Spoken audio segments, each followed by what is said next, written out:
Hanya karena aku lulusan SD, Mas Arlan menghinaku dan membuangku demi wanita berpendidikan, melupakan pengabdianku sebagai istri yang selalu tampil cantik dan sempurna untuknya. Dia tidak sadar bahwa di balik hijab, aku punya strategi mematikan yang siap menghancurkan harga dirinya hingga dia bungkam dan bersimpuh memohon ampun. Dia meremehkan ijazahku, tapi aku akan melenyapkan seluruh dunianya tanpa sisa. Asal mana nih yang nonton? Coba tulis di komentar ya. Jangan lupa subscribe Cerita Dulu. Aku berdiri mematung di depan cermin besar di ruang tamu, mematut diri dalam balutan long dress berwarna dusty rose yang membalut tubuhku dengan sangat pas, memperlihatkan siluet tubuh yang tetap terjaga meski sudah 2 tahun menjalani biduk rumah tangga. Hijab pashmina cerutiku kulilit dengan sangat rapi, membingkai wajahku yang pagi ini kupulas dengan riasan tipis namun tetap menonjolkan kesan manis dan imut yang selalu dipuji Mas Arlan dulu. Aku tersenyum tipis, merasa percaya diri bahwa penampilanku hari ini akan menyenangkan hati suamiku yang sebentar lagi akan pulang membawa tamu penting dari kantornya. Bagiku, menjaga penampilan bukan sekadar hobi, melainkan caraku menghargai Mas Arlan agar dia selalu bangga memiliki istri yang tidak hanya pandai mengurus rumah, tetapi juga sedap dipandang mata. Suara deru mobil mewah Mas Arlan terdengar memasuki halaman rumah kami yang asri di pinggiran Jakarta, membuat jantungku berdesir halus karena rasa rindu yang membuncah. Aku segera merapikan sedikit lipatan bajuku yang menonjolkan lekukan pinggang, memastikan segalanya terlihat sempurna sebelum menyambut pria yang sangat kupuja itu di depan pintu. Selama ini aku selalu berusaha menjadi istri yang penurut, menyiapkan segala kebutuhannya dari ujung kaki hingga ujung kepala tanpa mengeluh sedikit pun, meski terkadang ia mulai terasa dingin. Aku percaya bahwa pengabdian tulus seorang istri adalah kunci surga, dan aku rela menghabiskan waktuku hanya untuk memastikan Mas Arlan merasa nyaman dan terlayani dengan sangat baik setiap kali ia menginjakkan kaki di rumah ini. Pintu terbuka, namun senyum manis yang sudah kupersiapkan seketika luntur saat melihat Mas Arlan tidak datang sendirian, melainkan menggandeng seorang wanita cantik dengan pakaian kantor yang sangat modis. Wanita itu tidak berhijab, rambutnya panjang bergelombang dengan warna coklat yang berkilau, dan sorot matanya menatapku dari ujung kaki hingga ujung kepala dengan tatapan yang sangat merendahkan. Mas Arlan bahkan tidak menyapaku atau mencium keningku seperti biasanya. Ia justru tetap menggenggam tangan wanita itu dengan erat seolah ingin menunjukkan sesuatu yang menyakitkan padaku. Udara di sekitarku terasa tiba-tiba menipis, dan firasat buruk mulai merayap di dadaku saat melihat bagaimana mereka berdua berdiri begitu rapat di hadapanku tanpa rasa bersalah sedikit pun. Zalin, kenalkan ini Nayara, dia manajer pemasaran baru di kantorku yang baru saja menyelesaikan gelar magisternya di luar negeri, ucap Mas Arlan dengan nada suara yang terdengar sangat bangga, jauh lebih bangga daripada saat ia memperkenalkanku pada teman-temannya dulu. Aku berusaha tetap sopan, mengulurkan tangan untuk menyambut wanita bernama Nayara itu, namun ia hanya menatap tanganku dengan jijik seolah-olah aku adalah makhluk yang kotor. Mas Arlan tidak menegurnya, ia justru melanjutkan kata-katanya dengan kalimat yang menusuk tepat ke jantungku, mengatakan bahwa Nayara adalah sosok wanita yang setara dengannya dalam hal pemikiran dan pendidikan.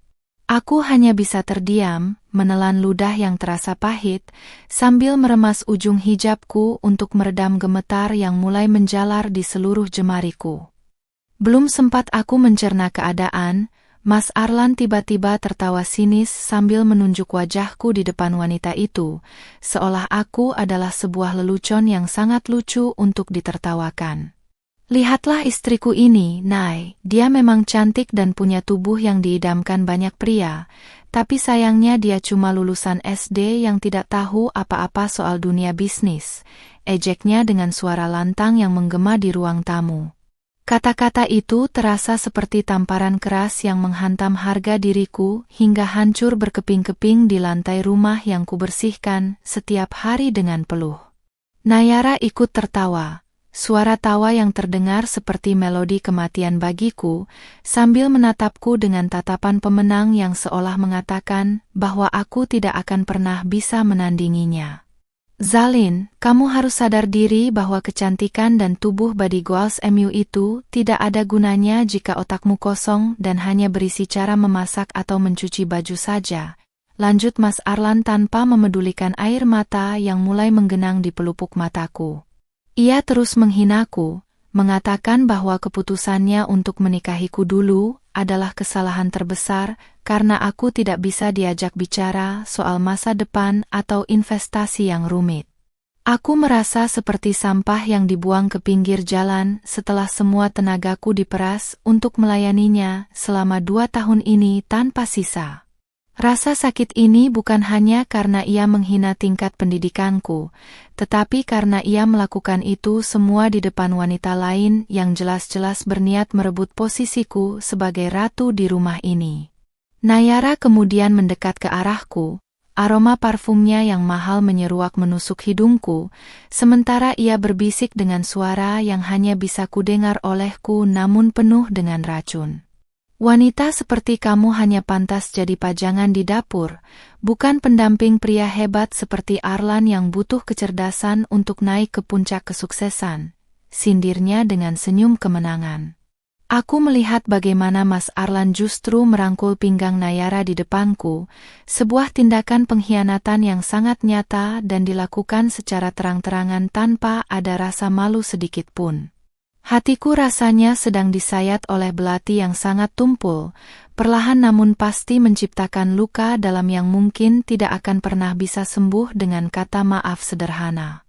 Mulai hari ini, aku tidak akan memberikan uang bulanan lagi kepadamu, karena aku merasa investasiku padamu hanya terbuang sia-sia untuk membeli baju-baju mahal ini, bentak Mas Arlan sambil menarik kasar bagian lengan bajuku yang fit di tubuh.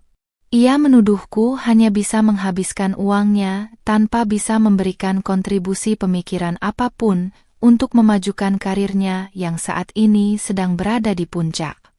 Aku hanya bisa terpaku, melihat suamiku sendiri berubah menjadi monster yang sangat asing hanya karena aku tidak memiliki ijazah setinggi selingkuhannya itu. Duniamu yang selama ini kusembah dan kujaga dengan sepenuh hati tiba-tiba runtuh, meninggalkanku di tengah puing-puing penghinaan yang begitu menyesakkan dada hingga aku sulit untuk bernapas. Mas Arlan kemudian melemparkan sebuah amplop coklat ke arah wajahku, yang mendarat tepat di dadaku sebelum jatuh ke lantai dengan suara yang terasa sangat berat bagi perasaanku. Itu adalah surat perjanjian bahwa aku akan menelantarkanmu di rumah ini tanpa fasilitas apapun sampai kamu sadar bahwa menjadi lulusan SD adalah aib yang membuatku malu, ucapnya dengan kejam. Ia kemudian berbalik, mengajak Nayara pergi meninggalkanku yang masih berdiri mematung dengan air mata yang akhirnya jatuh membasahi pipiku yang kini terasa panas karena malu. Mereka pergi begitu saja, meninggalkan aroma pengkhianatan dan tawa kemenangan yang masih terngiang-ngiang di telingaku, seolah mengejek betapa bodohnya aku selama ini yang terlalu mencintainya. Aku jatuh terduduk di lantai dingin, memandangi surat di depanku dengan pandangan yang kabur karena air mata, namun tiba-tiba ada sesuatu yang bergejolak di dalam dadaku selain rasa sedih. Rasa panas yang membara mulai menggantikan rasa sakit hati, sebuah tekad yang lahir dari penghinaan paling rendah yang pernah kuterima sepanjang hidupku sebagai seorang istri. Aku mengusap air mataku dengan kasar, berdiri kembali dengan tegak, dan menatap pintu yang tadi ditutup dengan kasar oleh Mas Arlan dengan sorot mata yang kini sangat tajam. Dia pikir ijazah SD adalah batas kecerdasanku, tapi dia akan segera tahu bahwa wanita yang dia remehkan ini akan menjadi badai yang menghancurkan seluruh dunianya, hingga dia tidak punya tempat untuk berpijak lagi. Pagi berikutnya, Suasana rumah yang biasanya hangat dengan aroma kopi dan sarapan yang kusiapkan kini terasa seperti kuburan yang dingin dan mencekam. Aku terbangun bukan sebagai istri yang bergegas ke dapur, melainkan sebagai seorang pejuang yang baru saja memetakan medan tempur di dalam kepalanya sepanjang malam. Mas Arlan keluar dari kamar dengan pakaian kerja yang sangat rapi, namun ia sama sekali tidak menoleh ke arahku yang sedang duduk tenang di meja makan dengan segelas air putih. Dia melewati aku seolah aku adalah partikel debu yang tidak terlihat, menunjukkan sikap penelantaran yang begitu nyata sesuai dengan ancamannya kemarin sore. Namun, di balik hijab pashmina hitam yang kukenakan hari ini, aku tidak lagi menunduk sedih. Aku justru memperhatikan setiap gerak-geriknya dengan tatapan dingin dan penuh perhitungan. Jangan harap ada uang masuk ke rekeningmu hari ini, atau hari-hari berikutnya, Zalin, cetusnya tiba-tiba sambil memakai jam tangan mahalnya, tanpa melihat wajahku sedikit pun. Suaranya terdengar begitu datar, seolah menghapus seluruh memori tentang janji suci yang ia ucapkan di depan ayahku beberapa tahun yang lalu. Aku hanya diam, tidak membantah ataupun memohon seperti yang mungkin ia harapkan agar egonya merasa tinggi dan menang. Diamku bukan berarti aku menyerah pada keadaan, melainkan karena aku sedang menyimpan energi untuk ledakan yang lebih besar di kemudian hari. Aku membiarkan dia merasa berada di atas angin, membiarkan dia percaya bahwa aku hanyalah wanita lulusan SD yang sedang ketakutan karena kehilangan sumber finansial utamanya. Begitu pintu depan tertutup dan suara mobilnya menghilang dari pendengaran, aku segera beranjak menuju ruang kerjanya yang selama ini terlarang untuk kumasuki tanpa izin. Dengan ketenangan seorang profesional, aku mulai memeriksa laci-laci meja dan tumpukan dokumen yang biasanya ia bangga-banggakan sebagai bukti kecerdasannya. Mas Arlan sering meremehkan ijazah SD-ku, menganggap aku tidak akan mengerti istilah-istilah ekonomi atau hukum yang rumit di dalam kontrak-kontrak bisnisnya. Dia lupa bahwa selama 2 tahun ini, akulah yang merapikan berkas-berkasnya, membaca sekilas setiap surat yang masuk, dan diam-diam mempelajari bagaimana ia menjalankan roda perusahaannya dari balik layar. Ijazah mungkin hanya selembar kertas, tetapi ketelitian yang kupunya adalah senjata yang tidak pernah ia duga sebelumnya. Aku menemukan sebuah laptop cadangan yang jarang ia gunakan namun berisi sinkronisasi data dari kantor utamanya, sebuah kecerobohan besar dari seorang pria yang merasa dirinya paling pintar. Dengan jemariku yang lentik, aku mulai menari di atas keyboard, mengakses folder demi folder yang berisi laporan keuangan dan skema pajak yang selama ini ia tutup-tutupi. Senyum sinis terukir di wajah imutku saat aku menemukan beberapa kejanggalan dalam transaksi pengalihan aset yang ia lakukan bersama wanita bernama Nayara itu. Ternyata, wanita berpendidikan itu bukan hanya sekadar selingkuhan, tapi juga rekan dalam permainan kotor untuk menggelapkan dana perusahaan demi kepentingan pribadi mereka. Mereka pikir aku tidak akan paham, padahal pola-pola seperti ini sangat mudah terbaca oleh mata yang tajam dan teliti.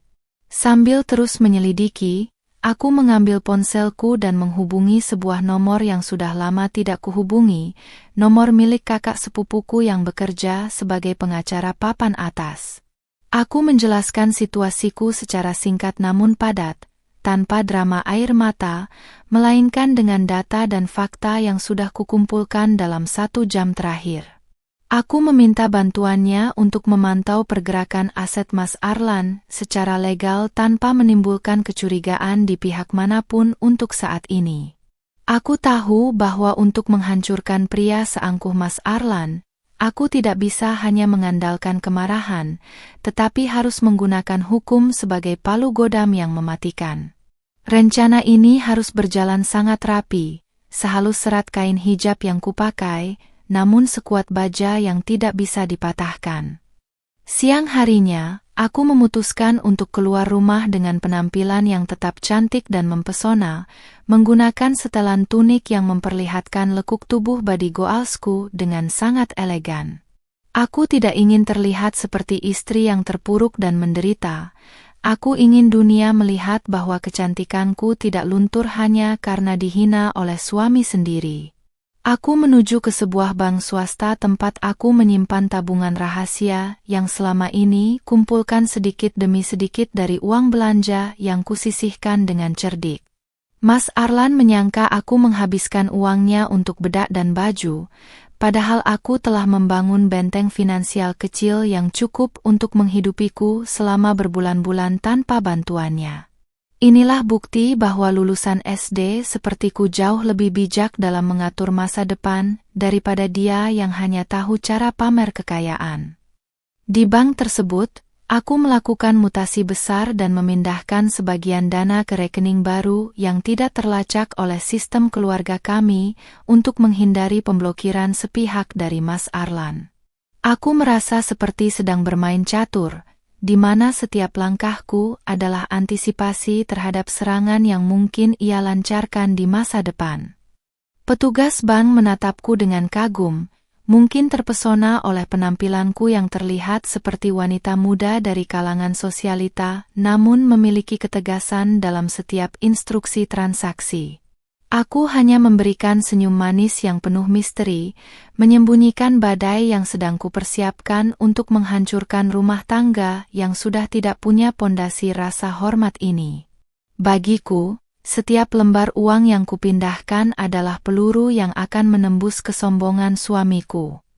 Sore hari, aku menyempatkan diri mampir ke sebuah butik mewah tempat Nayara biasa berbelanja, berdasarkan informasi yang kudapatkan dari riwayat kartu kredit Mas Arlan yang sempat kuintip.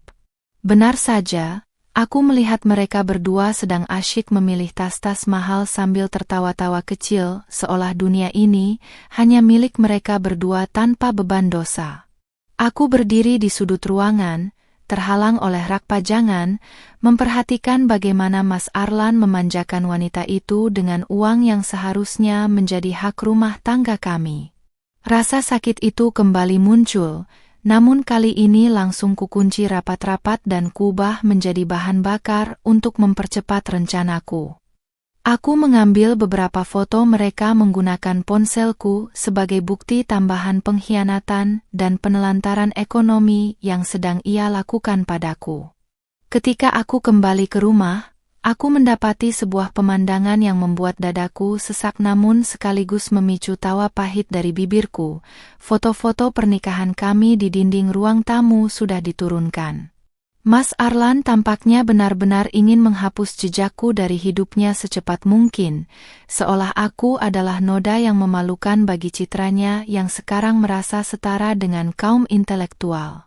Aku berjalan menuju tumpukan foto itu, membelai wajahku sendiri di dalam bingkai kaca yang kini berdebu di lantai, dan berjanji bahwa suatu saat nanti dialah yang akan memohon untuk kembali ke foto ini.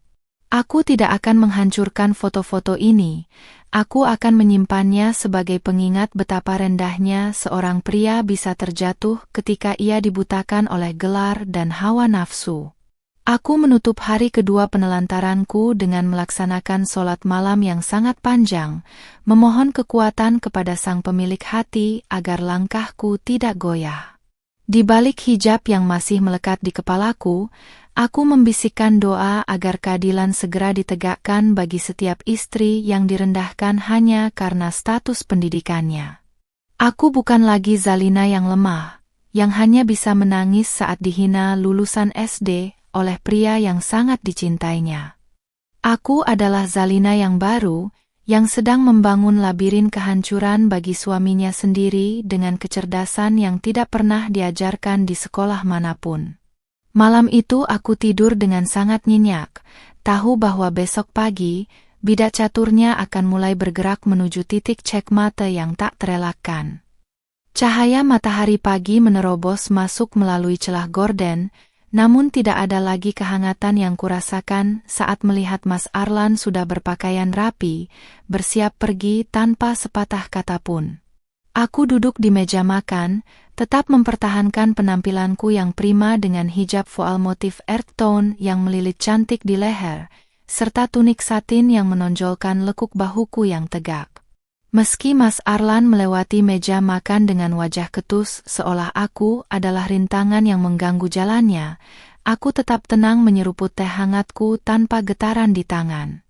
Ia sempat melirikku sekilas, mungkin heran melihat istrinya yang biasanya menangis terseduh-seduh kini justru tampak sangat anggun dan tak terusik oleh sikap dinginnya. Bagiku, setiap detik ketenanganku adalah teror mental baginya yang mengharapkan aku bertekuk lutut memohon belas kasihan finansial. Begitu suara mesin mobilnya menjauh, aku segera masuk ke dalam kamar utama dan mulai mengemasi beberapa barang berharga yang memang merupakan hak pribadiku sebelum ia sempat menyitanya. Aku mengumpulkan perhiasan mahar, tas-tas pemberian ibuku, serta dokumen-dokumen penting yang selama ini kusimpan di brankas kecil bawah tempat tidur. Aku tidak berniat melarikan diri, namun aku harus memastikan bahwa aset yang kupunya berada di tempat yang aman jika sewaktu-waktu ia mengusirku dari rumah ini secara paksa. Gerakanku sangat lincah dan teratur, bukti bahwa otak lulusan SD ini mampu bekerja secara taktis dalam tekanan yang luar biasa berat. Setiap barang yang kumasukkan ke dalam koper kecil adalah jaminan masa depanku yang tidak akan pernah sudi lagi bergantung pada pria tak berperasaan seperti dia. Selesai dengan urusan barang, aku kembali membuka laptop rahasia dan mulai masuk ke dalam akun media sosial kantor Mas Arlan yang sandinya berhasil kutebak dengan mudah. Ternyata, Mas Arlan terlalu malas untuk mengganti kata sandi lamanya yang merupakan tanggal pernikahan kami, sebuah ironi yang sangat menjijikkan mengingat ia ingin menghapuku dari hidupnya. Di sana, aku melihat percakapan intim antara akun resminya dengan Nayara yang menunjukkan bahwa mereka telah lama merencanakan sebuah proyek fiktif untuk mencuci uang perusahaan. Aku menyalin semua tangkapan layar tersebut, menyimpannya di dua layanan cloud berbeda agar tidak bisa dihapus atau dimanipulasi oleh pihak manapun di kemudian hari. Data-data ini adalah bom waktu yang sedang kusetel detiknya, menunggu saat yang paling tepat untuk meledak tepat di hadapan publik dan koleganya. Tak lama kemudian, ponselku bergetar menerima pesan dari kakak sepupuku, Mas Danu, yang mengonfirmasi bahwa ia telah menemukan celah hukum dalam surat perjanjian penelantaran yang dilemparkan Mas Arlan kemarin. Mas Danu mengatakan bahwa surat itu justru bisa menjadi senjata makan tuan karena mengandung unsur paksaan dan kekerasan psikis dalam rumah tangga yang sangat kuat. Aku tersenyum pahit membaca pesan itu, menyadari bahwa Mas Arlan yang merasa dirinya sarjana hukum itu ternyata begitu ceroboh dalam membuat dokumen legal karena terlalu emosional. Aku instruksikan Mas Danu untuk mulai menyusun draft gugatan balik yang sangat tajam, namun tetap memintanya bergerak dalam bayangan sampai aku memberikan aba-aba untuk menyerang. Aku ingin Mas Arlan merasa telah menang sepenuhnya sebelum aku menjatuhkannya ke dasar jurang yang paling gelap. Siang itu, aku memutuskan untuk pergi ke butik langgananku untuk mengambil beberapa pesanan baju baru yang sudah kubayar lunas bulan lalu menggunakan uang simpananku sendiri.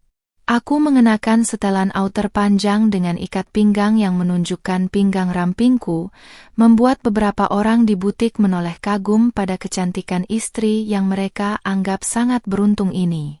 Pemilik butik menyambutku dengan ramah, memujiku yang tetap terlihat segar dan glowing meski ia tidak tahu bahwa hatiku sedang membara karena dendam yang suci. Aku sengaja memilih warna-warna yang berani seperti merah marun dan hitam pekat, simbol dari transformasi diriku dari seorang istri penurut menjadi wanita pejuang yang mematikan. Di cermin butik itu, aku melihat seorang wanita muda berusia 25 tahun yang tidak hanya imut, tapi juga memiliki aura otoritas yang kuat. Saat aku sedang mencoba salah satu pakaian, aku tidak sengaja melihat asisten pribadi Mas Arlan, seorang pria muda bernama Randy, yang sedang memilih kado di toko seberang butik.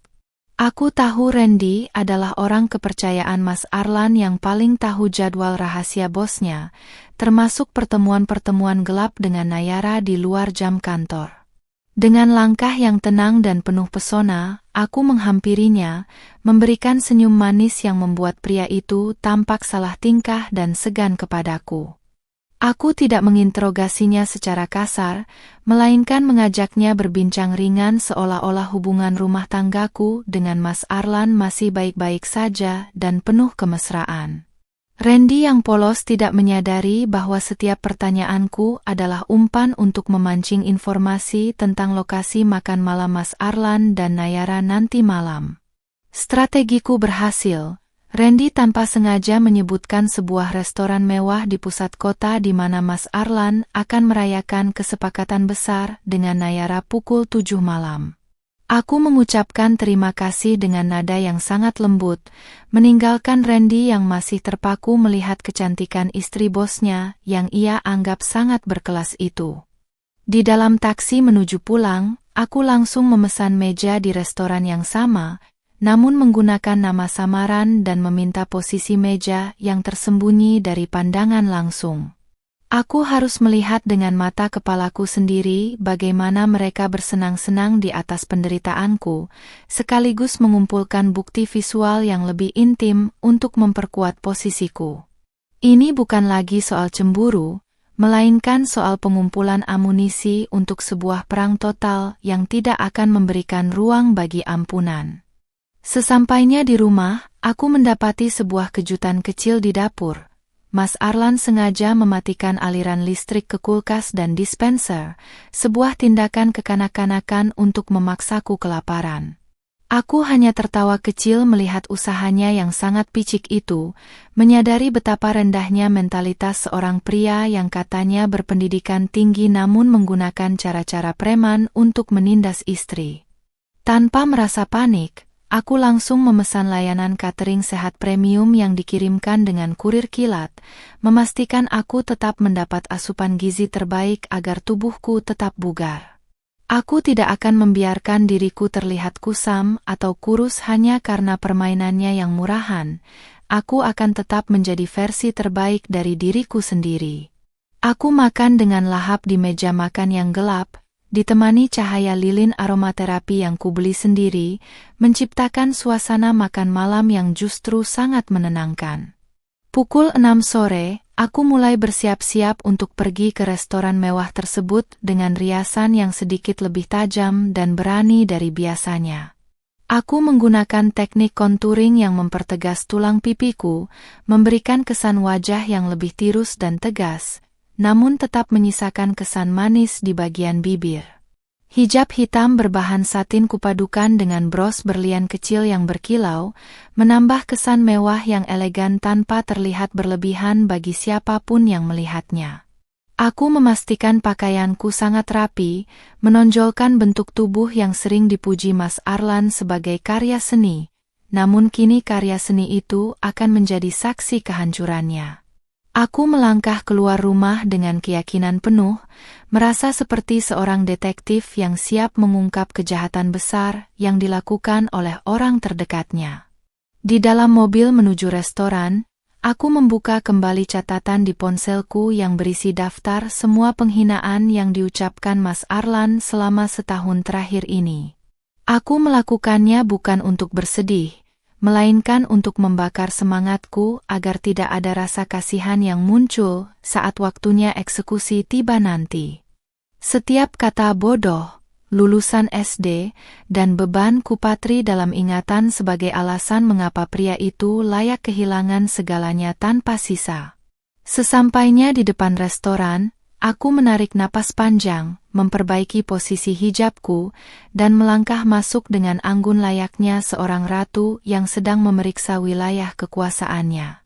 Malam ini, aku akan menjadi bayangan yang mengawasi kejatuhan mereka, selangkah lebih dekat menuju pembalasan dendam yang akan membuat mereka terdiam selamanya. Aku melangkah masuk ke dalam restoran mewah bergaya kontemporer itu dengan dagu terangkat, membiarkan sepatu hak tinggiku beradu lembut dengan lantai marmer yang mengilat. Pelayan menyambutku dengan hormat, menuntunku ke meja di sudut remang-remang yang telah kupesan, sebuah posisi strategis yang terhalang pilar besar namun memberiku sudut pandang sempurna ke meja tengah. Di sana, tepat di bawah lampu gantung kristal yang megah, aku melihat mereka, Mas Arlan dan Nayara, duduk berdekatan dengan tawa yang memenuhi udara. Mas Arlan tampak begitu mempesona dengan kemeja slim fit yang menonjolkan bahu tegapnya. Namun bagiku, pesona itu kini terasa seperti bangkai yang ditaburi parfum mahal. Aku segera mengeluarkan ponsel, mengaktifkan mode kamera jarak jauh, dan mulai merekam setiap interaksi mesra yang mereka pamerkan tanpa tahu bahwa aku sedang mengintai dari kegelapan. Nayara tampak sangat provokatif malam ini, mengenakan gaun merah tanpa lengan yang kontras dengan hijab hitam elegan yang kukenakan, seolah ia ingin menunjukkan bahwa ia adalah antitesis dari segala hal yang kupunya. Ia berkali-kali menyentuh lengan Mas Arlan, membisikkan sesuatu ke telinganya yang membuat suamiku itu tertawa terbahak-bahak sambil sesekali mencium punggung tangan wanita itu. Aku merasakan sebuah dentuman keras di dadaku, sebuah sisa-sisa rasa sakit yang mencoba meruntuhkan pertahananku, namun segera ku tepis dengan mengingat kalimat, "Kamu cuma lulusan SD," yang ia lontarkan.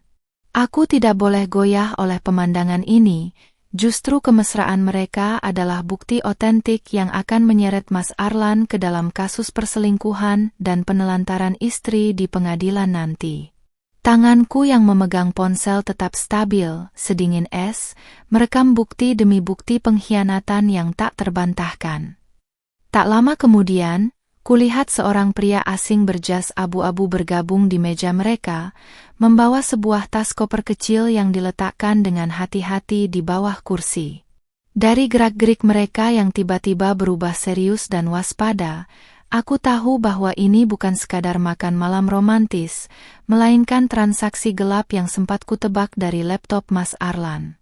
Mereka mulai mengeluarkan beberapa lembar dokumen, dan kulihat Mas Arlan menandatanganinya dengan sangat cepat tanpa banyak bertanya.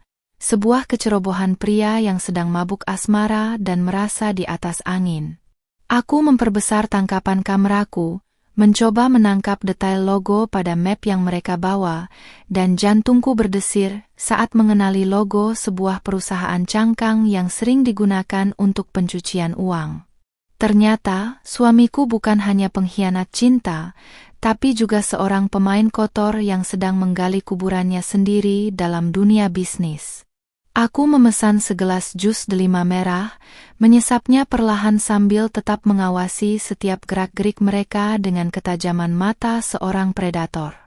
Pelayan yang mengantarkan minuman sempat mencuri pandang ke arahku, mungkin terpesona oleh kontras antara hijabku yang tertutup rapi dan aura misterius yang terpancar dari tatapan mataku yang dingin. Aku tidak memedulikannya, fokusku hanya pada dokumen di meja tengah itu, memikirkan bagaimana caranya agar aku bisa mendapatkan salinan fisik dari kontrak yang baru saja mereka tanda tangani. Aku tahu bahwa di tangan seorang lulusan SD yang bodoh ini, dokumen itu akan berubah menjadi jerat leher yang akan mengakhiri karir cemerlang Mas Arlan dalam semalam. Rencanaku harus naik ke level berikutnya, bukan lagi sekadar mengamati, tapi mulai melakukan infiltrasi fisik ke dalam rahasia terdalam mereka. Tiba-tiba, Nayara berdiri dan berjalan menuju toilet, meninggalkan Mas Arlan dan pria berjas abu-abu itu untuk berbincang dengan suara rendah yang tidak terdengar dari tempatku duduk. Inilah kesempatanku, aku segera bangkit dengan gerakan anggun namun cepat, memastikan pashmina satinku tidak menghalangi langkahku saat aku mengikuti Nayara dari jarak aman.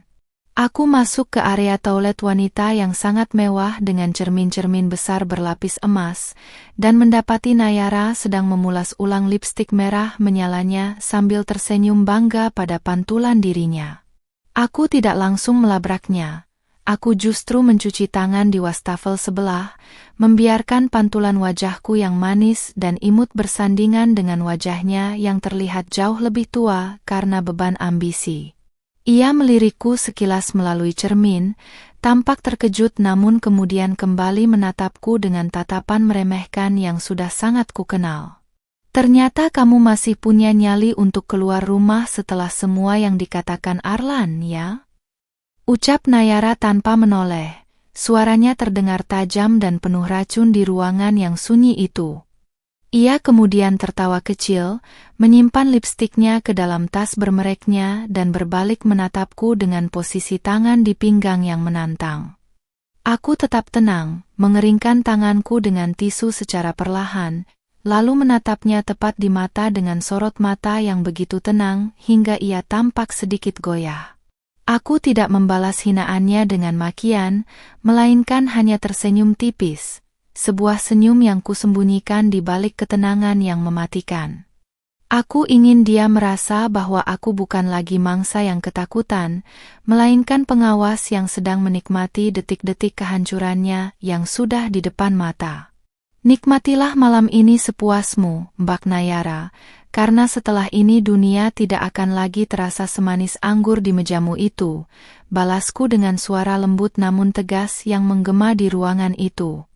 Nayara mengerutkan kening, tampak bingung dan mungkin sedikit terintimidasi oleh perubahan sikapku yang tidak lagi menunjukkan kerapuhan seorang istri yang tertindas. Sebelum ia sempat membalas, aku sudah melangkah keluar dengan anggun, meninggalkannya yang terpaku di depan cermin dengan wajah yang mulai diliputi rasa curiga dan gelisah. Aku kembali ke mejaku tepat saat pria berjas abu-abu itu berpamitan, meninggalkan Mas Arlan yang kini duduk sendirian sambil menyesap whisky dengan wajah puas. Aku segera mengirimkan pesan singkat kepada Mas Danu, memintanya untuk segera melacak latar belakang perusahaan yang logonya baru saja kurekam tadi. Aku melihat Mas Arlan memanggil pelayan untuk meminta tagihan, sebuah tanda bahwa perjamuan ini akan segera berakhir dan mereka akan menuju destinasi berikutnya. Aku segera keluar dari restoran lebih dulu, bersembunyi di balik pilar lobi sambil menunggu mobil mereka dipanggil oleh petugas valet. Saat mobil mewah Mas Arlan berhenti di depan pintu lobi, aku melihat suamiku membukakan pintu untuk Nayara dengan sangat mesra, sebuah perlakuan yang tidak pernah kuterima selama 1 tahun terakhir ini. Hatiku yang tadinya tenang kini kembali bergejolak, namun segera kutekan dengan logika yang dingin. Semakin tinggi mereka terbang dalam kebohongan, semakin hancur tulang mereka saat terjatuh nanti. Aku mencatat pelat nomor mobil lain yang mengikuti mereka, menduga bahwa itu adalah mobil pengawal atau asisten yang membawa dokumen-dokumen penting tadi. Aku segera memesan taksi online dan meminta sopirnya untuk mengikuti mobil Mas Arlan dengan jarak yang cukup jauh agar tidak memancing kecurigaan. Di dalam mobil, aku terus memantau posisi GPS suamiku melalui fitur share location yang lupa ia matikan di tablet rumah yang sekarang kubawa. Mereka tidak menuju ke apartemen Nayara, melainkan ke sebuah gedung perkantoran tua di pinggiran kota, tempat yang sangat tidak lazim untuk dikunjungi oleh seorang manajer pemasaran dan direktur di tengah malam. Rasa ingin tahuku memuncak, dan aku menyadari bahwa ini adalah pusat dari segala skema kotor yang sedang mereka bangun untuk menyingkirkan pemegang saham lainnya. Aku meminta sopir taksi untuk berhenti di seberang gedung dan menungguku, sementara aku bersiap untuk mengambil risiko terbesar dalam hidupku demi mendapatkan bukti final. Aku berdiri di bawah lampu jalan yang temaram, membetulkan letak hijabku dan memastikan pakaian serba hitamku menyamarkanku dalam kegelapan malam yang sunyi. Gedung di hadapanku tampak angker dan sepi, namun cahaya lampu dari lantai paling atas menunjukkan bahwa ada aktivitas rahasia yang sedang berlangsung di sana. Dengan langkah yang mantap dan hati yang dipenuhi keberanian, aku melangkah menuju gerbang samping yang sedikit terbuka, meninggalkan rasa takutku di belakang. Aku bukan lagi wanita lulusan SD yang bisa ditindas dan diabaikan begitu saja. Aku adalah hakim bagi masa depanku sendiri. Malam ini, di gedung tua ini, Aku akan mengambil apa yang seharusnya menjadi milikku dan memastikan Mas Arlan membayar setiap tetes air mata yang pernah jatuh karena kesombongannya. Aku melangkah dengan sangat hati-hati melewati gerbang samping yang berdecit pelan, memastikan setiap pijakanku tidak menimbulkan suara yang bisa memicu kecurigaan penjaga malam.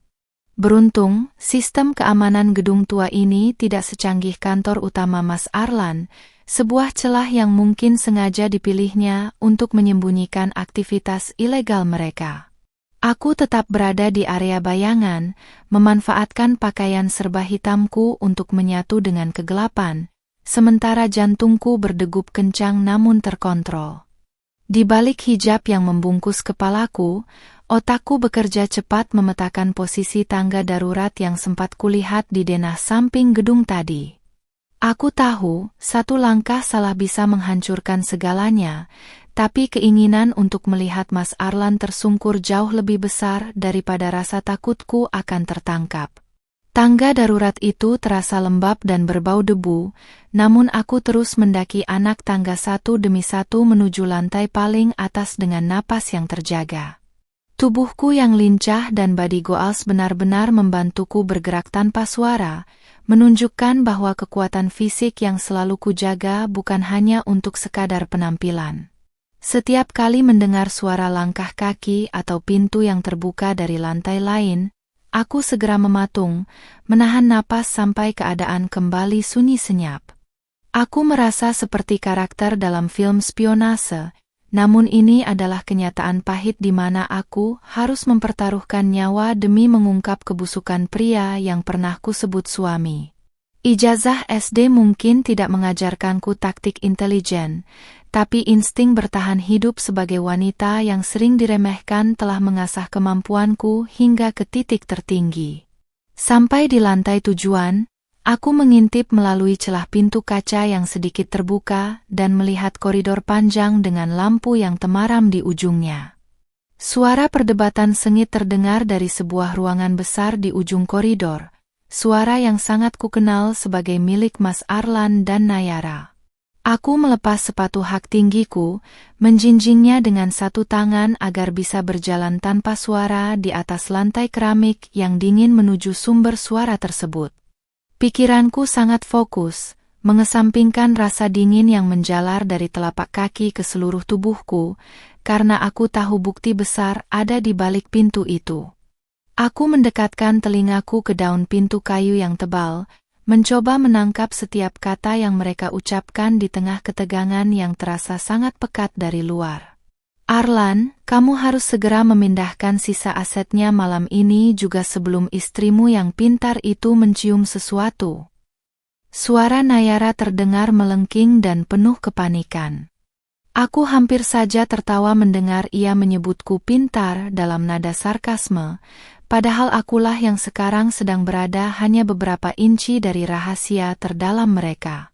Mas Arlan membalas dengan suara geraman rendah, mengatakan bahwa aku terlalu bodoh untuk mengerti soal perpindahan aset dan bahwa aku sedang sibuk menangis di pojok kamar.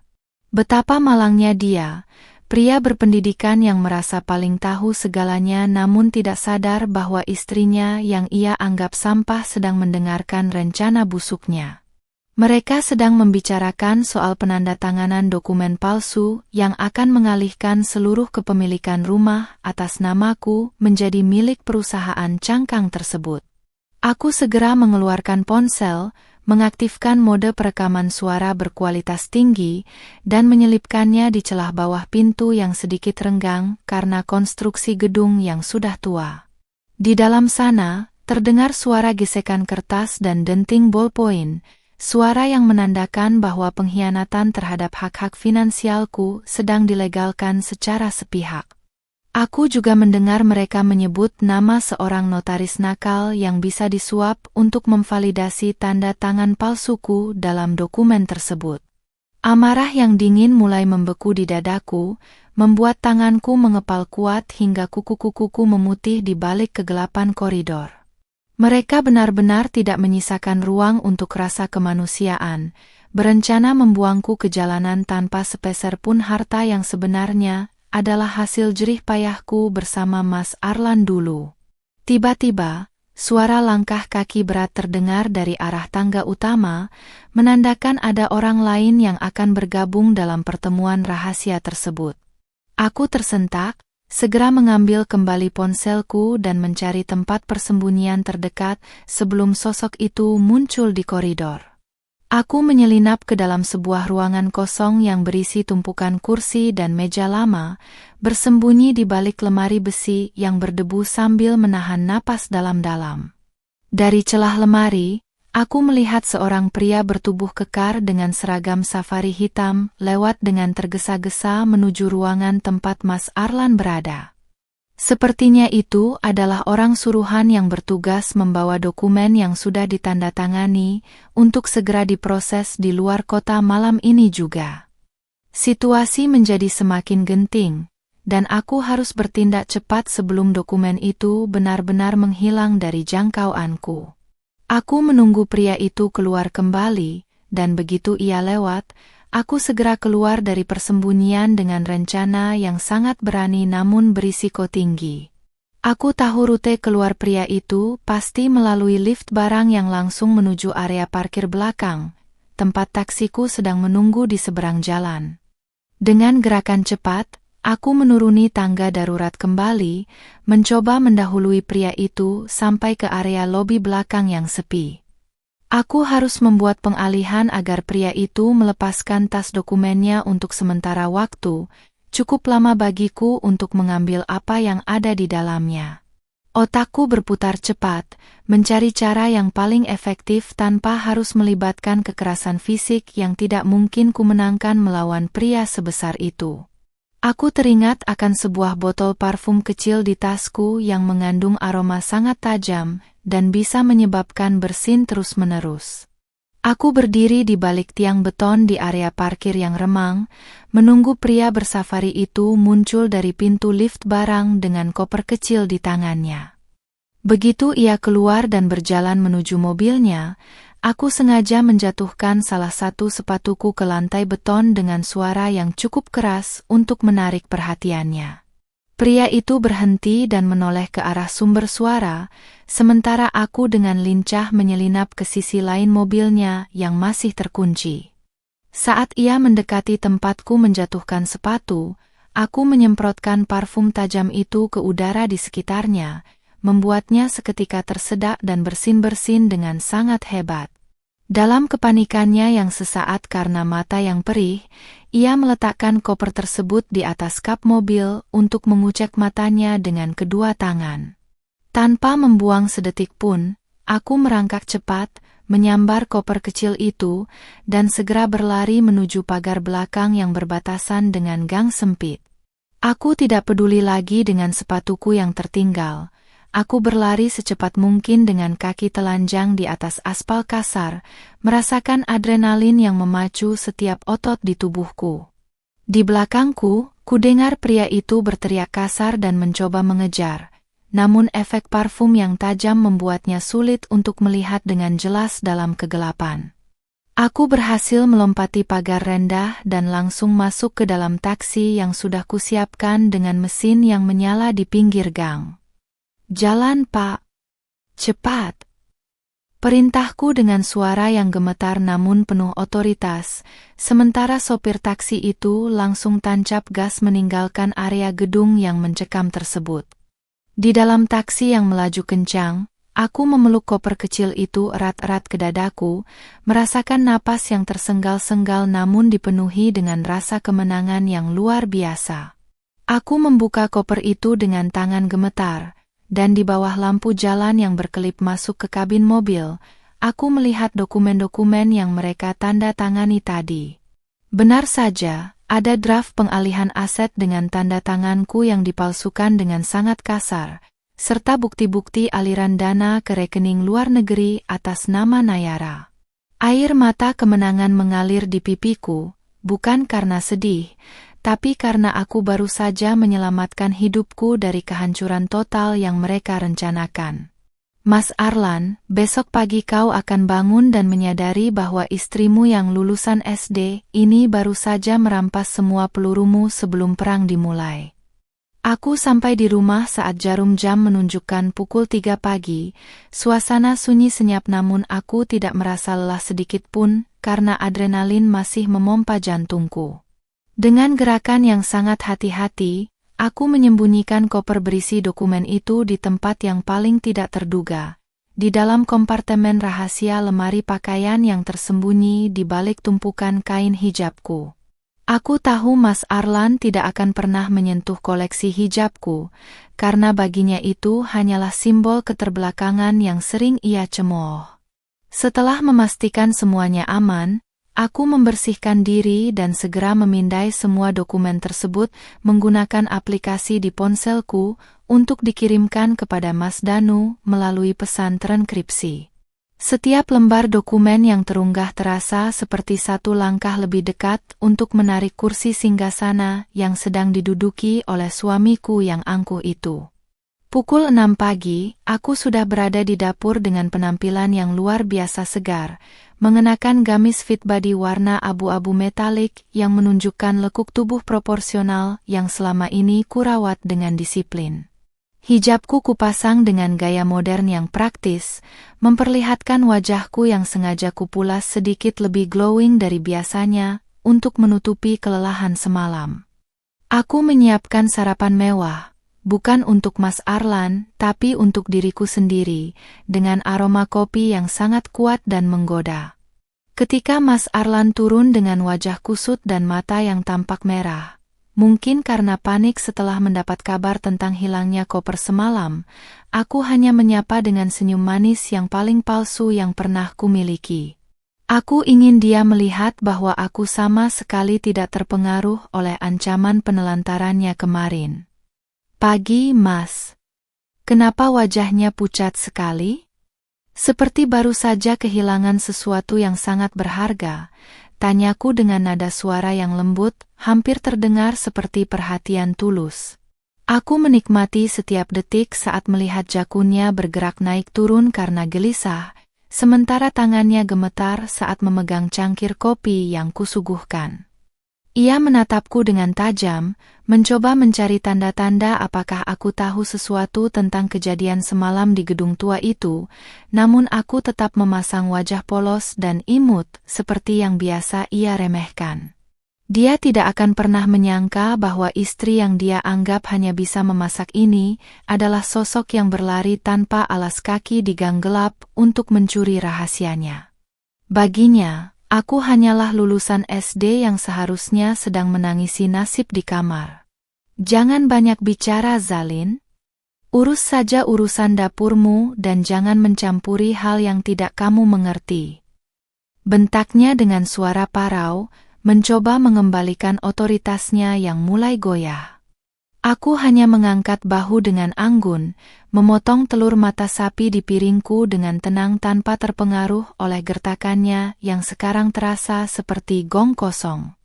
Di dalam benakku, aku tertawa melihat pria yang merasa begitu hebat ini ternyata sangat rapuh saat rencananya sedikit saja meleset dari jalur. Aku tahu dia sedang menunggu telepon dari orang suruhannya, dan benar saja, ponselnya bergetar dan ia langsung berlari ke teras dengan tergesa-gesa. Aku memanfaatkan kesempatan itu untuk menaruh pelacak GPS kecil di dalam tas kerjanya yang tertinggal di kursi makan, sebuah alat yang kubeli secara daring minggu lalu. Sesaat kemudian, Mas Arlan kembali dengan wajah yang lebih gelap dari sebelumnya, langsung menyambar tasnya tanpa berpamitan dan pergi dengan mobilnya yang melaju kencang. Begitu dia menghilang dari pandangan, aku segera menghubungi Mas Danu untuk memastikan langkah hukum selanjutnya setelah ia melihat dokumen yang kukirim semalam. Mas Danu terdengar sangat bersemangat di seberang telepon, mengatakan bahwa bukti pemalsuan tanda tangan ini sudah lebih dari cukup untuk melaporkan Mas Arlan secara pidana. Namun, aku memintanya untuk menunda laporan polisi tersebut karena aku ingin melakukan sesuatu yang lebih menyakitkan, menghancurkan reputasinya tepat di depan klien terbesarnya besok. Aku ingin dia merasakan bagaimana rasanya dipermalukan di depan umum, sama seperti saat dia menghinaku sebagai lulusan SD di depan selingkuhannya. Aku menghabiskan sisa pagi itu dengan pergi ke salon kecantikan langgananku untuk melakukan perawatan menyeluruh, memastikan setiap inci penampilanku tetap berada di level body goals yang maksimal. Di sana, aku juga bertemu dengan seorang teman lama yang bekerja sebagai jurnalis media gaya hidup dan bisnis yang cukup berpengaruh di Jakarta. Kami berbincang santai dan dengan sangat cerdik, aku memberikan beberapa bocoran tentang adanya skandal penggelapan dana di perusahaan suamiku tanpa menyebutkan namaku secara langsung. Aku tahu bagaimana cara kerja media massa, dan sedikit umpan dariku akan membuat mereka mulai menggali lubang yang sudah kusiapkan untuk Mas Arlan dan Nayara. Di balik balutan hijab yang elegan, aku sedang menjahit jaring yang akan menangkap dua serangga pengganggu itu dalam satu tarikan. Siang harinya, aku mendapat notifikasi dari alat pelacak bahwa Mas Arlan sedang berada di sebuah hotel mewah. Lokasi yang sudah kuduga adalah tempat persembunyian Nayara sementara waktu. Aku segera menuju ke sana, namun tidak untuk melakukan adegan pelabrakan yang norak dan emosional di lobi hotel. Aku mengenakan kacamata hitam besar dan syal yang sedikit menutupi wajah imutku, lalu duduk di kafe hotel yang langsung menghadap ke arah lift. Aku ingin melihat siapa saja yang mereka temui untuk memastikan siapa saja sekutu yang mereka miliki dalam rencana pengalihan asetku. Ternyata, mereka sedang bertemu dengan notaris nakal yang disebutkan dalam pembicaraan semalam, membawa map baru yang terlihat sangat mirip dengan dokumen yang kucuri. Sepertinya mereka mencoba membuat dokumen palsu yang baru dalam waktu singkat. Aku tersenyum sinis melihat kepanikan mereka yang terlihat begitu jelas dari kejauhan. Mas Arlan berkali-kali menyeka keringat di dahinya, sementara Nayara tampak terus menelepon dengan wajah marah.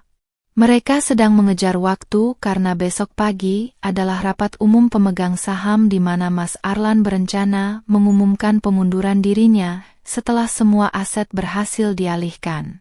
Aku segera mengambil foto pertemuan tersebut, mengirimkannya ke Mas Danu sebagai tambahan bukti adanya konspirasi dan niat jahat yang terencana. Semakin mereka berusaha menutupi jejak, semakin banyak jejak baru yang mereka tinggalkan untuk kuhancurkan. Rasanya sangat memuaskan melihat pria yang pernah kucintai setengah mati itu kini terlihat seperti tikus yang terpojok di dalam labirin buatannya sendiri. Sore hari, aku kembali ke rumah dan mendapati beberapa orang suruhan Mas Arlan sedang mencoba membongkar laci di ruang kerjaku dan memeriksa gudang. Tampaknya Mas Arlan mulai mencurigaiku atau setidaknya merasa bahwa dokumen itu mungkin ada di sekitar rumah ini.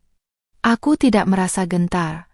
Aku justru menghampiri mereka dengan tatapan yang sangat tajam dan dingin, membuat mereka seketika menghentikan kegiatannya karena segan. Jika ada barang yang hilang atau rusak, saya tidak akan segan-segan menuntut kalian dan bos kalian atas perusakan properti pribadi, ucapku dengan suara yang datar namun penuh ancaman. Mereka segera pergi dengan terburu-buru, menyadari bahwa nyonya rumah yang mereka anggap lemah ini ternyata memiliki keberanian yang sangat mengerikan. Malam harinya, rumah terasa sangat mencekam karena Mas Arlan tidak pulang. Kemungkinan besar ia menghabiskan malam untuk menyelesaikan dokumen palsu barunya bersama Nayara. Aku duduk di balkon kamar, menatap langit Jakarta yang gelap, sambil menggenggam koper dokumen asli yang tetap aman bersamaku. Aku merasa seperti seorang jenderal yang sedang menunggu fajar untuk melakukan serangan pamungkas yang akan mengakhiri perang ini. Esok hari, saat matahari terbit, aku tidak akan lagi menjadi istri yang terhina dan ditelantarkan.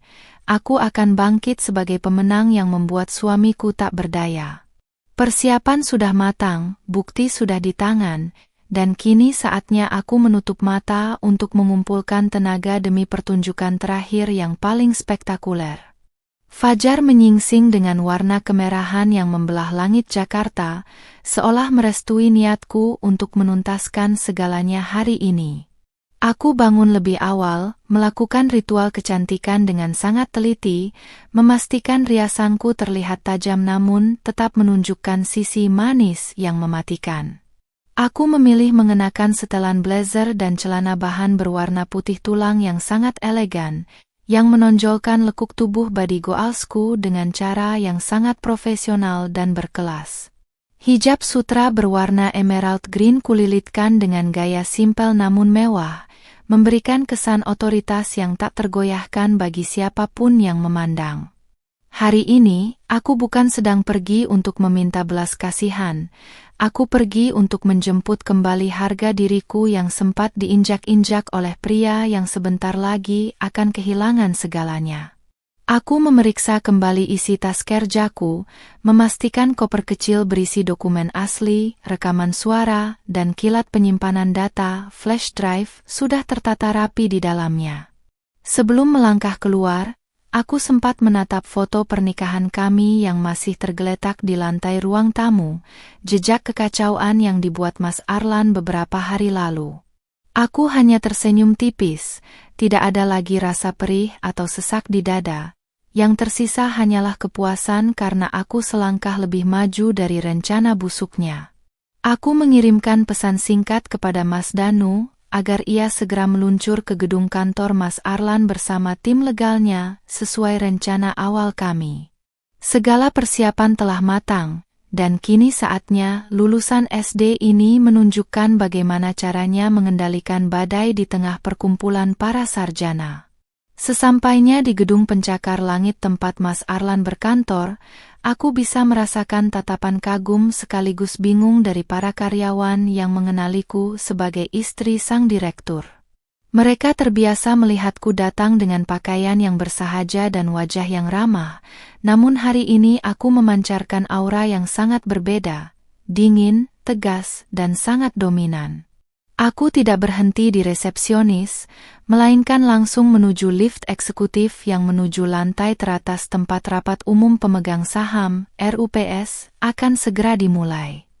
Langkah kakiku yang mantap di atas lantai granit menggema di seluruh lobi, menjadi simfoni pembuka bagi drama yang akan segera kudesain di dalam ruangan rapat itu.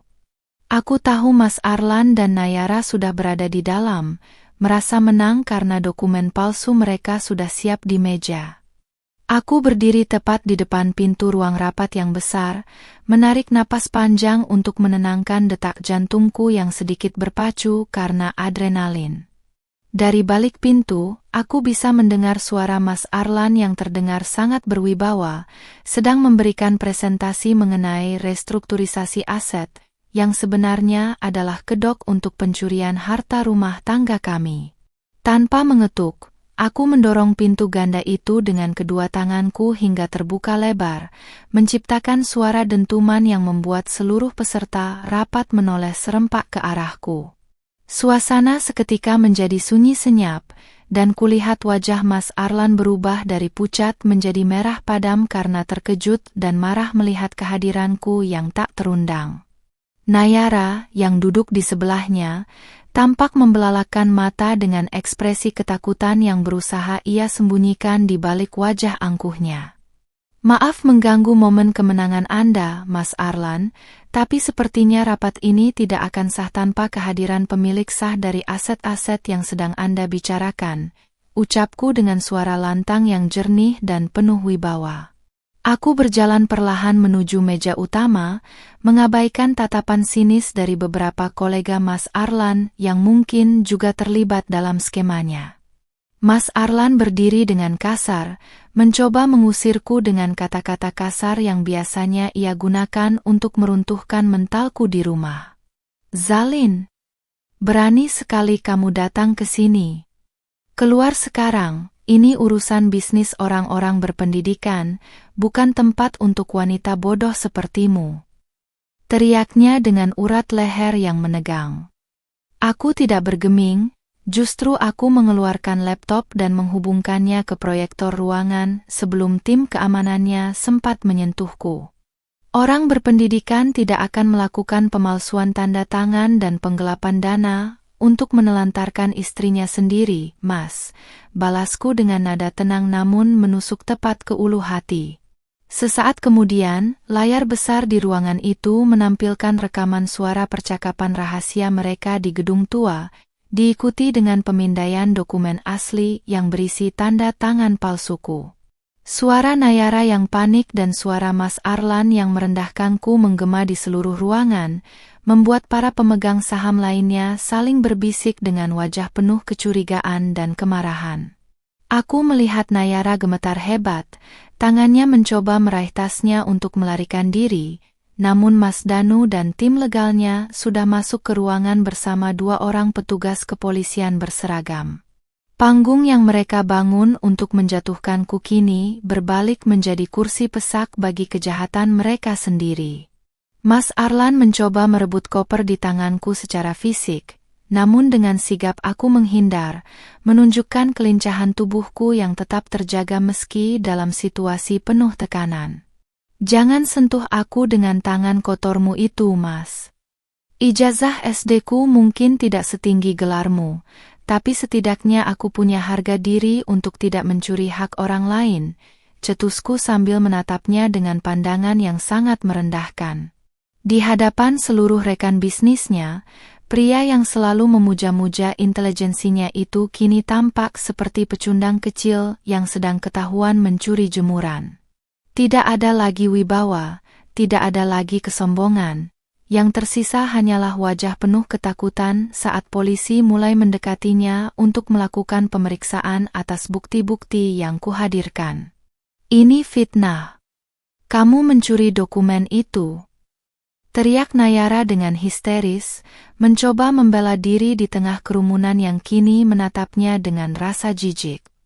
Aku hanya menoleh padanya, memberikan senyum kemenangan yang paling manis, lalu mengeluarkan dokumen aliran dana ke rekening pribadinya di luar negeri yang baru saja divalidasi oleh bank pagi tadi. Seluruh ruangan mendadak gaduh. Para investor mulai menarik dukungan mereka secara lisan, dan Dewan Komisaris langsung menyatakan penonaktifan Mas Arlan sebagai direktur saat itu juga. Kehancuran yang aku rencanakan berjalan jauh lebih sempurna dari yang kubayangkan, dan melihat mereka berdua diseret keluar ruangan adalah pemandangan paling indah yang pernah kusaksikan. Mas Arlan sempat menoleh padaku dengan mata berkaca-kaca, mungkin baru menyadari bahwa dia telah membangunkan macan yang salah. Setelah ruangan mulai sepi dan polisi membawa mereka pergi, aku terduduk di kursi direktur yang tadinya diduduki Mas Arlan, merasakan hembusan napas lega yang luar biasa. Mas Danu menghampiriku, memberikan jempol sebagai tanda bahwa misi pertama kita telah sukses besar dengan bukti yang tak terbantahkan di tangan hukum. Aku merasa beban berat yang selama ini menghimpit pundakku selama berbulan-bulan penindasan itu terbang menguap ke udara. Namun, aku tahu ini barulah awal dari babak baru kehidupanku sebagai wanita mandiri yang tidak lagi bisa diremehkan oleh siapapun. Aku memandang ke arah jendela besar yang memperlihatkan pemandangan kota Jakarta, menyadari bahwa di balik hijab dan penampilan imutku, aku telah membuktikan bahwa kecerdasan tidak ditentukan oleh selembar kertas ijazah. Sebelum meninggalkan gedung itu, aku menyempatkan diri untuk menghampiri Randy, asisten Mas Arlan yang sempat membantuku memberikan informasi tanpa ia sadari. Aku memberikannya sebuah amplop berisi uang tanda terima kasih dan menyarankannya untuk segera mencari pekerjaan di perusahaan yang lebih jujur. Terima kasih, Randy. Dunia ini luas, jangan biarkan orang-orang angkuh membungkam potensimu, pesanku dengan tulus sebelum melangkah keluar menuju lobi utama. Di luar, jurnalis media massa yang sempat kuhubungi sudah menunggu, dan aku memberikan pernyataan singkat yang elegan tanpa harus mengumbar aib rumah tangga secara berlebihan. Aku pulang dengan perasaan sebagai pemenang sejati, siap menyambut masa depan di mana aku yang memegang kendali penuh atas kebahagiaanku sendiri.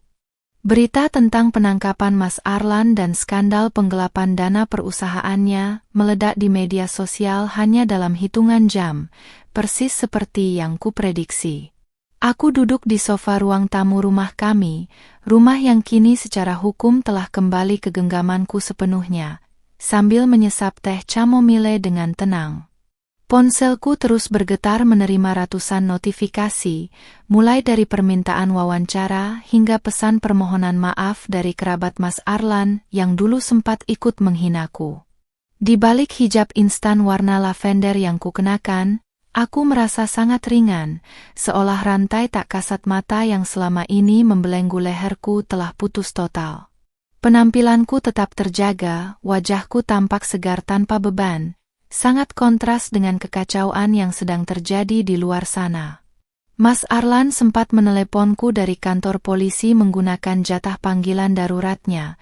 Suaranya terdengar hancur, serak, dan penuh isak tangis yang terdengar sangat memuakkan.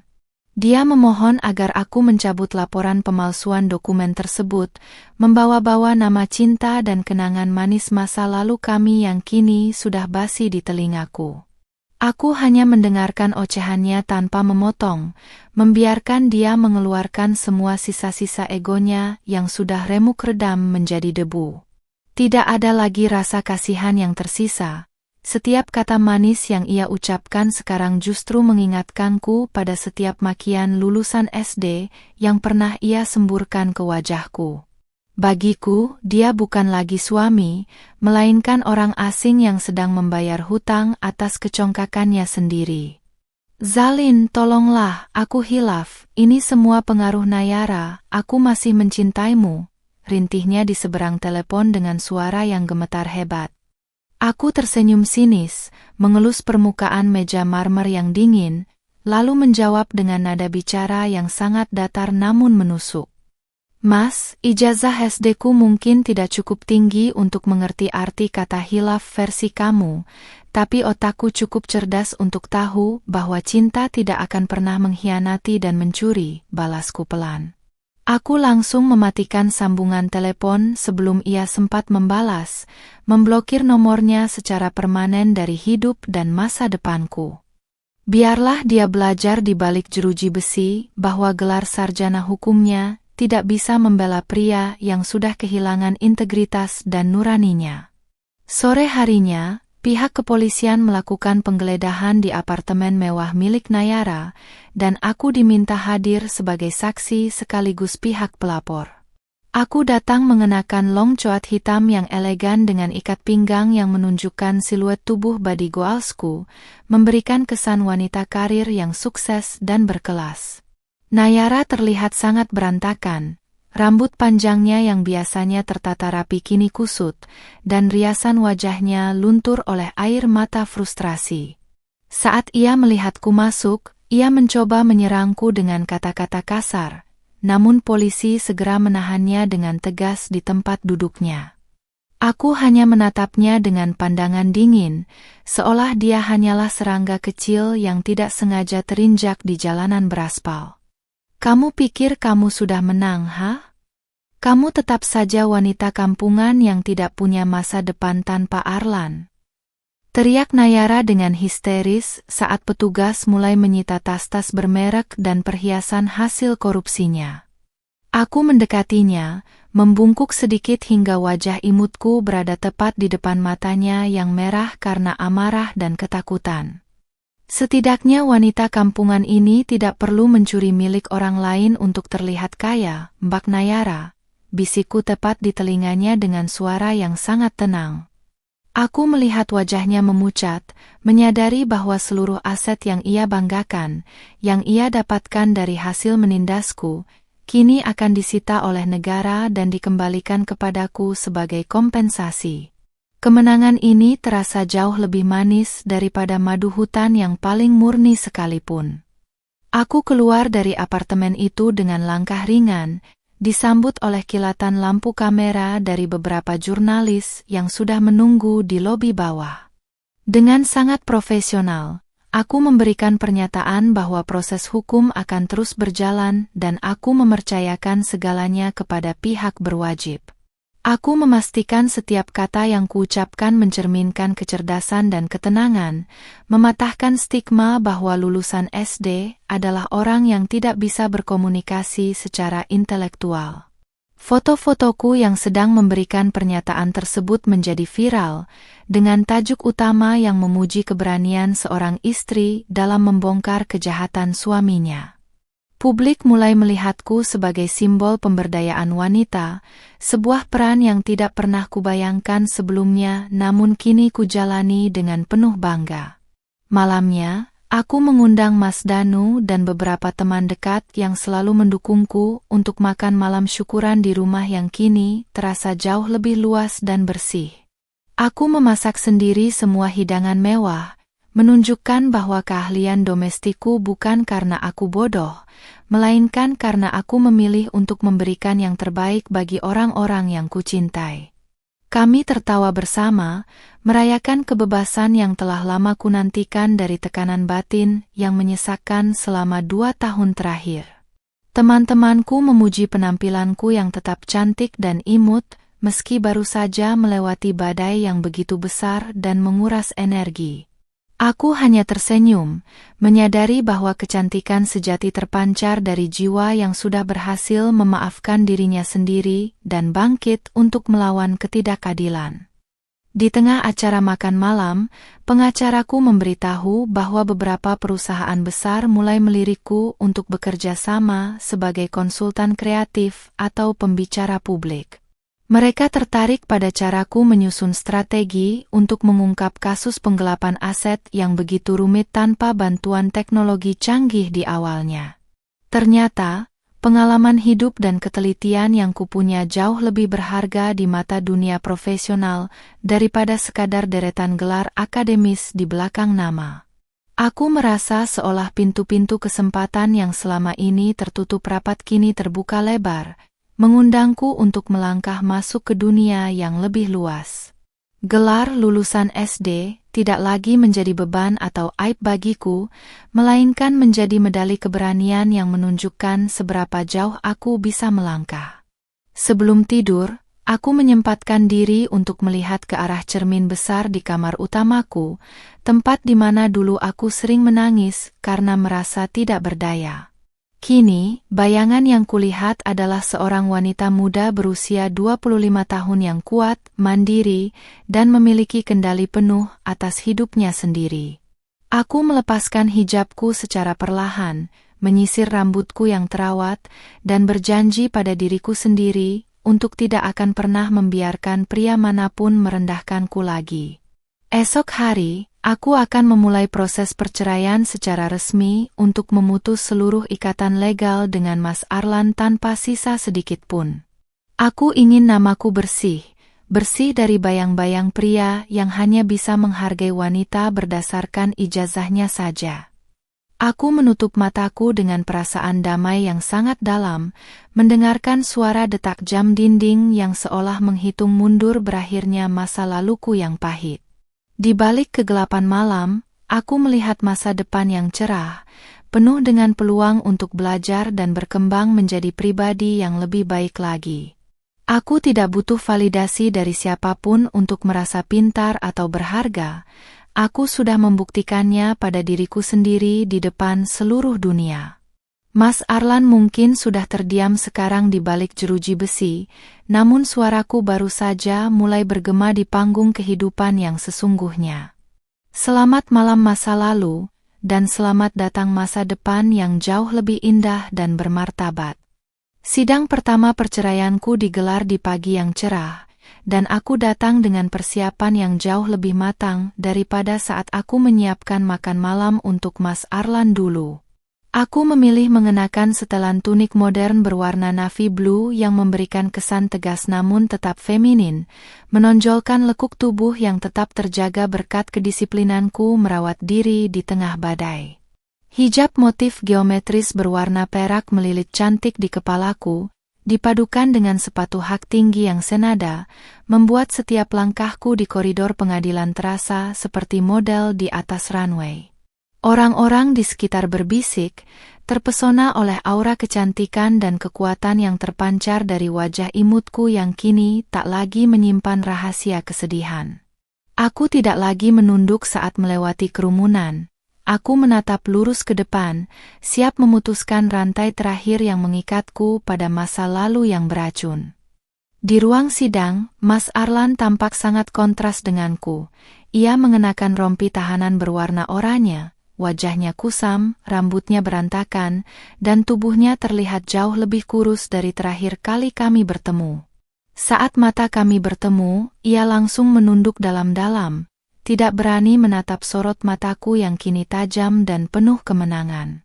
Tidak ada lagi keberanian dalam dirinya untuk meneriakkan kata lulusan SD padaku di depan hakim yang kini sedang membacakan tuntutanku.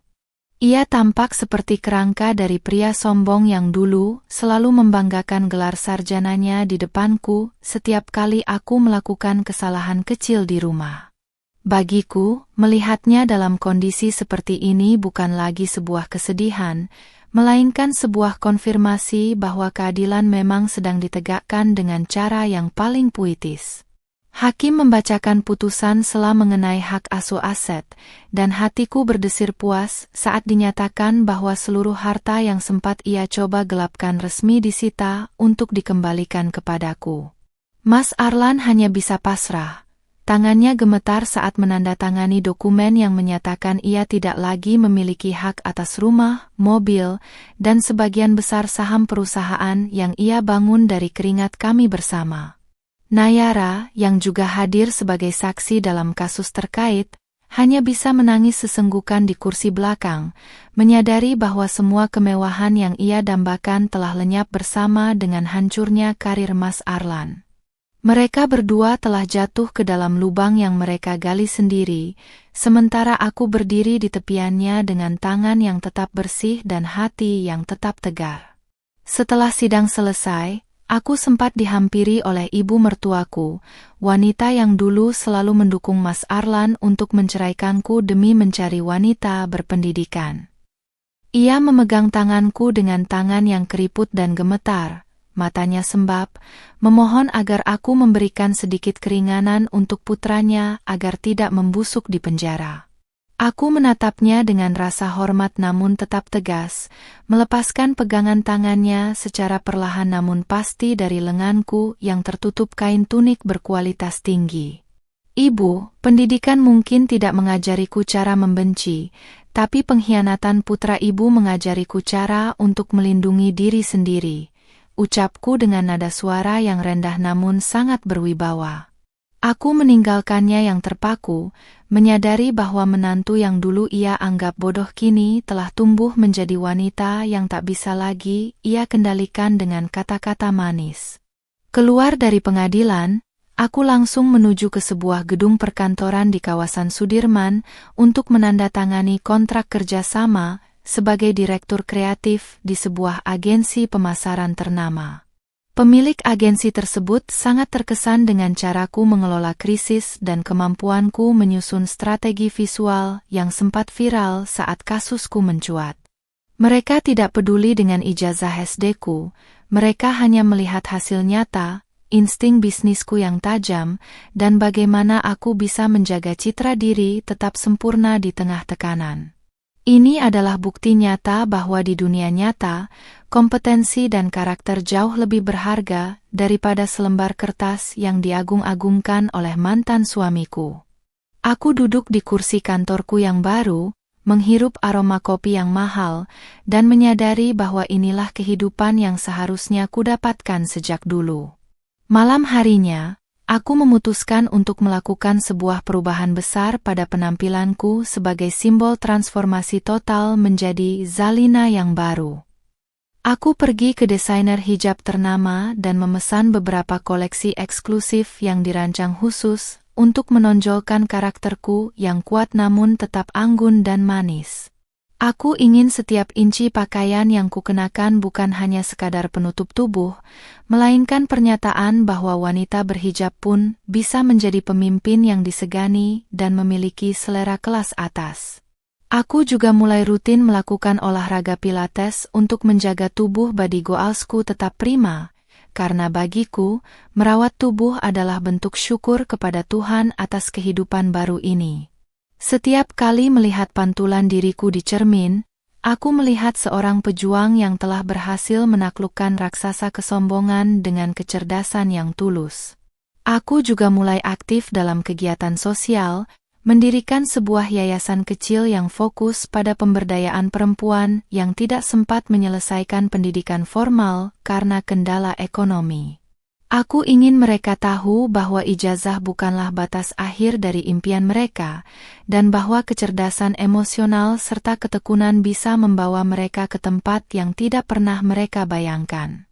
Di sana, aku berbagi cerita tanpa rasa malu lagi tentang status lulusan SD. Menjadikannya sebagai motivasi bagi mereka yang merasa rendah diri di hadapan dunia. Melihat binar mata mereka yang kembali bercahaya adalah kebahagiaan yang jauh lebih besar daripada saat aku berhasil memenangkan gugatan aset atas Mas Arlan.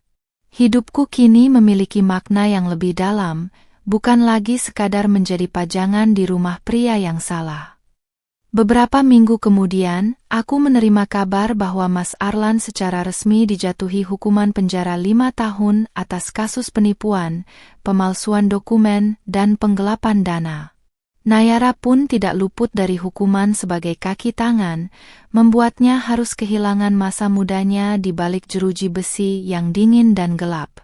Aku membaca berita itu di tablet pribadiku sambil bersantai di tepi kolam renang rumahku, merasa bahwa keadilan telah benar-benar menutup buku masa laluku dengan tinta emas. Tidak ada dendam yang tersisa, hanya ada rasa syukur yang membuncah karena aku diberi keberanian untuk melawan daripada hanya diam menerima hinaan. Aku menutup aplikasi berita itu, menatap langit sore yang berwarna jingga, dan tersenyum pada diri sendiri karena telah berhasil melewati badai dengan kepala tegak.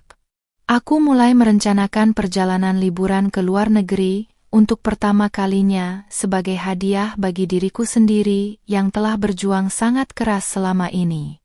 Aku memilih destinasi yang selama ini hanya bisa kulihat di majalah saat Mas Arlan melarangku pergi jauh karena dianggap tidak bisa bahasa Inggris dan akan merepotkan.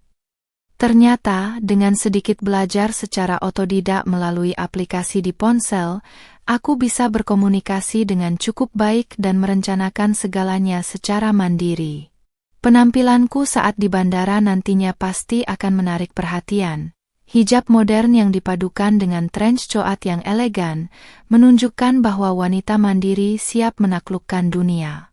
Aku tidak lagi butuh pria untuk menjadi pemandu jalanku, aku adalah kompas bagi hidupku sendiri. Sebelum berangkat, aku menulis sebuah surat singkat yang kutitipkan pada pengacara Mas Arlan untuk diberikan kepadanya di penjara kelak. Surat itu tidak berisi makian, melainkan hanya satu kalimat yang telah kupersiapkan sejak hari di mana ia menghinaku di depan selingkuhannya. Mas, terima kasih karena sudah meremehkanku. Berkat kesombonganmu, aku menemukan kekuatan yang tidak pernah kutahu ada di dalam diriku.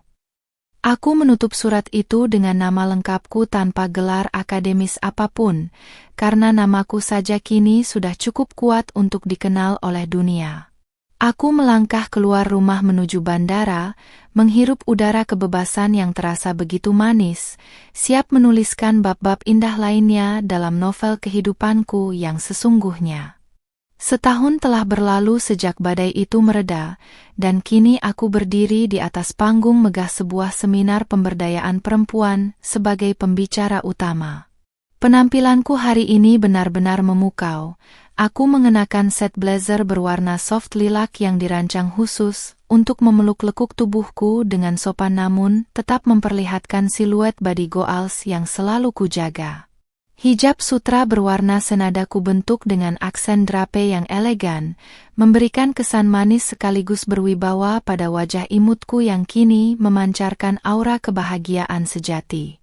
Ribuan pasang mata menatapku dengan penuh kekaguman, bukan karena belas kasihan atas masa laluku, melainkan karena rasa hormat terhadap keberhasilanku membangun kerajaan bisnis kosmetik herbal yang kini merambah pasar internasional. Di tengah pidatoku, aku sengaja berhenti sejenak untuk menatap audiens dan menceritakan kembali momen paling rendah dalam hidupku, saat dihina sebagai lulusan SD yang tidak punya masa depan. Aku melihat beberapa wanita di baris depan meneteskan air mata, mungkin mereka juga sedang berjuang melawan suara-suara yang meremehkan potensi mereka. Ijazah adalah bukti kamu pernah bersekolah, tapi keberanian adalah bukti kamu layak untuk memimpin. Ucapku mantap, disambut riuh tepuk tangan yang mengguncang aula besar itu. Di dalam hatiku, aku berterima kasih pada setiap makian Mas Arlan, karena tanpanya, aku mungkin masih menjadi istri penurut yang terkungkung dalam sangkar emas yang palsu. Selesai acara, aku dikerumuni oleh banyak orang yang ingin berfoto dan meminta tanda tanganku pada buku biografi yang baru saja kuluncurkan bulan lalu. Di tengah keramaian itu, seorang asisten pribadiku membisikkan bahwa ada seorang pria yang terus memohon ingin menemuiku di belakang panggung. Jantungku berdesir pelan saat firasatku mengatakan siapa orang itu, namun aku tetap tenang dan meminta asistenku untuk membawanya ke ruang tunggu privat. Aku merapikan hijabku di depan cermin, memastikan penampilanku tetap sempurna dan tak tercela, sebelum melangkah menemui bayangan dari masa lalu yang kini tak lagi menakutkan bagiku. Benar saja, di ruang tunggu itu duduk seorang pria dengan pakaian yang sangat sederhana, jauh dari kata mewah seperti yang dulu selalu ia banggakan. Mas Arlan tampak jauh lebih tua dari usia aslinya. Rambutnya mulai memutih dan sorot matanya yang dulu angkuh kini tampak redup dan penuh penyesalan. Ia baru saja keluar dari penjara setelah mendapatkan remisi, namun dunia luar ternyata jauh lebih kejam bagi seorang mantan narapidana penggelapan dana. Begitu melihatku masuk dengan langkah yang anggun dan berwibawa, ia seketika berdiri namun tidak berani menatap langsung ke arah wajahku yang kini terlihat jauh lebih bersinar darinya. "Zalin, aku hanya ingin meminta maaf secara langsung." Suaranya parau, nyaris berbisik karena menahan malu yang luar biasa hebat. Ia bercerita bahwa setelah semua hartanya disita, ia kehilangan segalanya. Teman-teman sarjananya menjauh, dan Nayara bahkan sudah menikah lagi dengan pria lain saat masih di dalam sel. Ia kini hidup luntang-lantung, bekerja serabutan hanya untuk sekadar makan, sementara wanita yang dulu ia sebut pajangan bodoh kini menjadi salah satu wanita paling berpengaruh di negeri ini. Aku mendengarkan setiap keluhannya dengan tenang, tanpa rasa dendam, namun juga tanpa niat sedikit pun untuk membukakan kembali pintu hatiku yang sudah tertutup rapat. Mas Arlan sempat mencoba memegang tanganku, mungkin berharap aku masih memiliki sisa-sisa kebodohan untuk memaafkan dan menerimanya kembali karena rasa iba. Dengan gerakan yang halus namun sangat tegas, aku menarik tanganku menjauh dan duduk di kursi tunggal yang berseberangan dengannya, menciptakan jarak yang tak akan pernah bisa ia seberangi lagi. "Mas, aku sudah memaafkanmu sejak lama, karena membencimu hanya akan mengotori ketenangan hidupku yang sekarang," jawabku dengan suara jernih yang mematikan harapannya.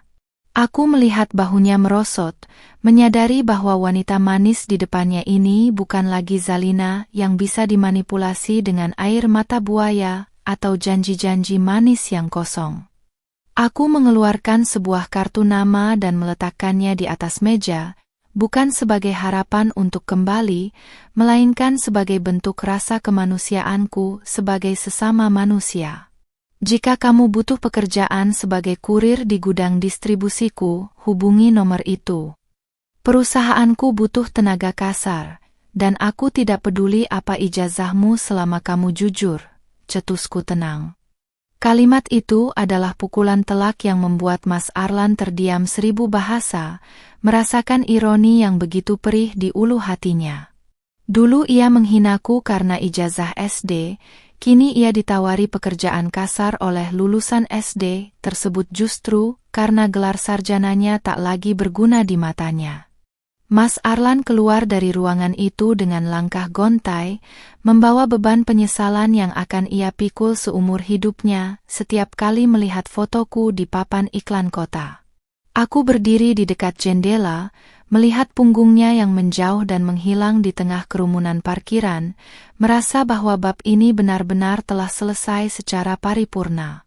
Aku menarik napas dalam, merasakan udara yang bersih masuk ke paru-paruku, menyadari bahwa kebahagiaan sejati adalah ketika kita berhasil berdiri di atas kaki sendiri. Penampilanku yang cantik, tubuhku yang terjaga, dan kecerdasanku kini sepenuhnya milikku, bukan untuk menyenangkan pria manapun, melainkan sebagai bentuk cinta pada diri sendiri. Malam itu, aku pulang ke rumah baruku yang mewah namun hangat, disambut oleh ibu tercintaku yang kini hidup tenang bersamaku tanpa perlu merasa khawatir lagi. Kami makan malam bersama, dan ia menatapku dengan mata yang berbinar bangga, bersyukur karena putrinya tidak hancur oleh badai pengkhianatan. Aku memeluknya erat, menyadari bahwa doa tulusnya adalah kekuatan rahasia yang membuatku bisa melangkah sejauh ini meski hanya bermodalkan ijazah SD. Di bawah cahaya lampu kristal yang lembut, aku merasa rumah ini benar-benar menjadi istana bagi ratu yang berhasil merebut kembali tahtanya dari tangan tiran yang sombong. Aku menutup hari kemenangan ini dengan menulis catatan di buku harian pribadiku, sebuah pesan untuk siapapun yang mungkin sedang merasa rendah karena keterbatasan pendidikan. Dunia mungkin memberimu label berdasarkan kertas, tapi kamu yang menentukan harga dirimu dengan cara berkelas. Aku melepaskan hijabku, menatap bayangan wanita cantik, manis, dan kuat di cermin, lalu tersenyum dengan penuh kemenangan. Mas Arlan telah terdiam, Nayara telah menghilang, dan aku baru saja memulai sebuah legenda baru sebagai wanita yang tak akan pernah bisa diremehkan lagi oleh siapapun. Novel hidupku mungkin dimulai dengan air mata, tapi aku memastikan setiap bab puncaknya hanya berisi tawa dan kemuliaan.